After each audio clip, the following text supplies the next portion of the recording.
সুরঞ্জনাকে কবি বলেছিলেন, যেও না ওই যুবকের কাছে, ফিরে এসো নক্ষত্র পড়া রাতে। সুরঞ্জনা আর ফিরে আসেনি। সুনীল বরুণার জন্য বিশ্ব তল্লাট খুঁজে 108টি নীলপদ্ম এনে দেবে বলেছিল। বরুণা তবু কথা রাখেনি। অমরাবতী ভেঙে গিয়েছিল। তারা কেউ সম্পর্কের যত্ন নেয়নি।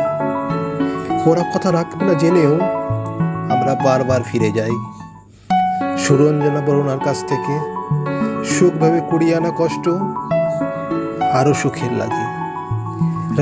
রাত্রির 3 প্রহরে কানের কাছে ফিসফিসিয়ে ওরা তাই মন্ত না। তোমার বুকে বাপাসে নক্ষত্র খচিত রাতে এক যন্ত্রণা। জ্বালাও সিগারেট, বর্ষঝুল বারান্দায়, সাত করে বয়ে এনেছ অসীম বিড়ম্বনা।